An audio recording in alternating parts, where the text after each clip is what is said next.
अस्सलाम वालेकुम। मेरा नाम मोहम्मद जुनैद असलम है और मैं ग्लोबल ईडी कंसल्टेंट का स्टूडेंट हूं और आज मैं आपको ग्लोबल ईडी कंसल्टेंट के साथ अपना सारा सफ़र और अपने वीज़ा प्रोसेस के बारे में बताना चाहता हूं। आज से कुछ मंथ पहले मुझे मेरे एक दोस्त ने ग्लोबल ईडी कंसल्टेंट के बारे में बताया और उसने मुझे सर शमसुद्दीन का नंबर दिया कि आप इनसे रब्ता करो और इनको अपनी सारी सिचुएशन के बारे में बताओ।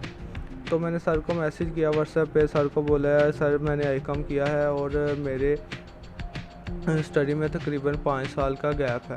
तो सर ने बोला है आप आइस का एग्ज़ाम दो, फिर देखते हैं कि आपका क्या बनता है। तो मैंने जब आइस का एग्ज़ाम दिया तो मेरे तकरीबन 5.5 बैंड आगे थे ईच।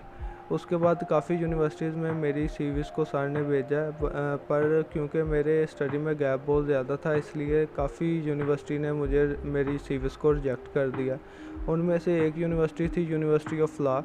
उन्होंने एक्सेप्ट की मेरी सीवी बट उसकी फ़ीसिस बहुत ज़्यादा हाई थी। मैंने सर को बोला सर मैं ये फ़ीसिस अफोर्ड नहीं कर सकता। तो सर ने आगे से बोला कि हाँ देखते हैं आपके लिए कोई अच्छी और कम फ़ीस वाली यूनिवर्सिटी। तो काफ़ी ज़्यादा मेहनत के बाद सर की काफ़ी ज़्यादा मेहनत और सर्च के बाद आखिरकार एक यूनिवर्सिटी मिली है बीपीपी यूनिवर्सिटी। उसकी फ़ीसिस बहुत कम थी और कोर्स भी मेरी मर्ज़ी के मुताबिक था।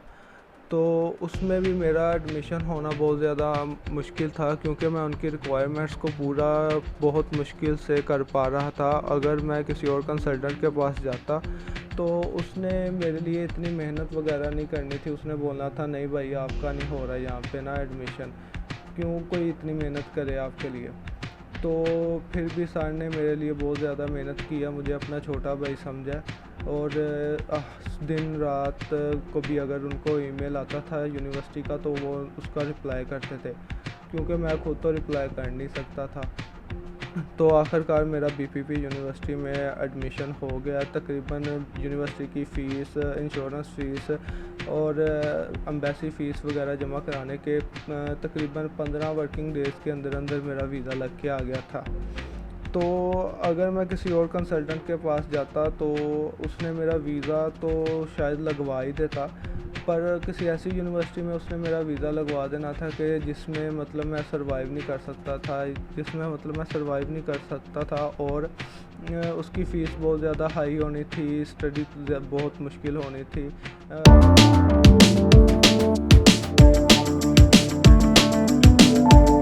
और बीपीपी यूनिवर्सिटी में आपको एडमिशन लेने के लिए एक इंटरव्यू पास करना पड़ता है। वो इंटरव्यू तकरीबन आइस जैसा ही होता है। उसमें लिसनिंग, रीडिंग, स्पीकिंग और राइटिंग 4 टेस्ट होते हैं और उस इंटरव्यू को क्लियर करवाने के लिए भी सर ने काफ़ी ज़्यादा मेरी मदद की है, मुझे हेल्प आउट किया है और काफ़ी ज़्यादा टेक्निक बताई है मुझे कि यार जुनैद कैसे आपने ये इंटरव्यू को क्लियर करना है। तो काफ़ी ज़्यादा सर की मेहनत की वजह से और अपनी मेहनत की वजह से मैंने वो इंटरव्यू को क्लियर किया और एंड पे मैं सर का बहुत ज़्यादा थैंक यू करना चाहता हूँ कि उन्होंने एक ऐसी अच्छी यूनिवर्सिटी में मेरा एडमिशन करवाया जिसकी फ़ीस बहुत कम है और कोर्स भी वही है जो मतलब कि मुझे पसंद था, मेरी मर्ज़ी का कोर्स था। और मैं आपको बताना चाहता हूँ एंड पे कि यार बार बार यही बात मैं कर रहा हूँ कि यार अगर मैं किसी और कंसल्टेंट के पास जाता उसने मेरा वीज़ा तो लगवा देना था पर किसी ऐसी यूनिवर्सिटी में लगवाना था जिसकी फ़ीस तकरीबन 13 से 14 हज़ार पाउंड एनुअली होनी थी।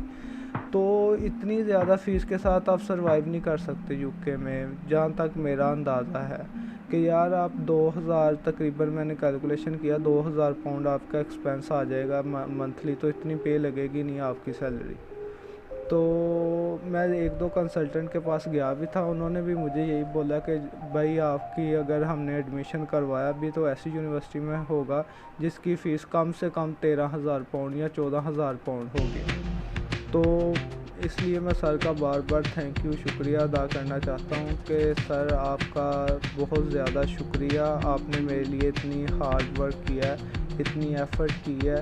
कोई भी आजकल के दौर में किसी के लिए इतना नहीं करता, पर सर आपका थैंक यू, बहुत ज़्यादा शुक्रिया।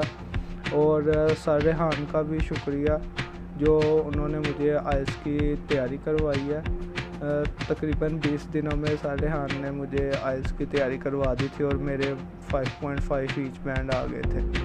और शुक्रिया सबका।